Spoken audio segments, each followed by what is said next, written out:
నేను నాకు ₹1 లేకుండా నా బిడ్డలు నా కొడుకున్న వాళ్ళు లేకుండా తీసుకొచ్చి చాలా సంతోషంగా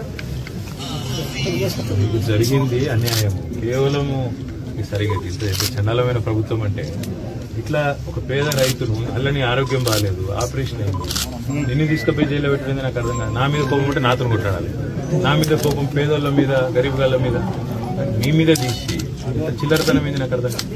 మీరు బాధపడకూడదు, భయపడకూడదు. మొన్నటిదే కాదు, మీ ఒక్కరినే కాదు, ఎవరికి ఏమైనా ఖచ్చితంగా ఇదే తరహాలా కాపాడుకుంటా. మీకు కూడా మీ అమ్మాయి మాట్లాడింది కూడా చూసినా నేను టీవీలో. బాగా మాట్లాడింది, అదే అది మాట్లాడింది మీరా మీరు మాట్లాడింది చూసిన. సారీ రాయన్న, నా వల్ల నీకు ఇబ్బంది అయింది, నా మీద కోపంతో నీ మీద పడ్డారు, బాధపడక అన్న. ఇగో పేరుకు రెడ్డివి కానీ పేదోడి.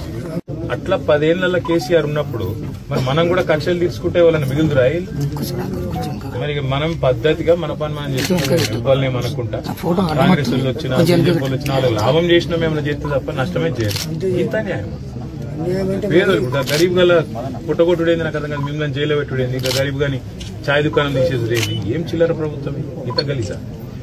భయపడకురి, మళ్ళా మంచి రోజులు వస్తాయి. మీకు మంచిగా బ్రహ్మాండంగా అన్నిటికీ అండగా నేను ఉంటా. ఈ లోపల కూడా ఉంటా, రేపటికి కూడా ఉంటా.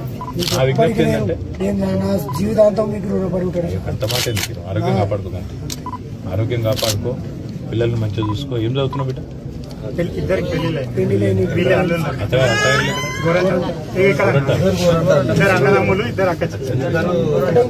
ఒకటే ఇల్లా గోరంటాల రవీంద్రరావు గారికి దగ్గర పిల్లలున్నారా?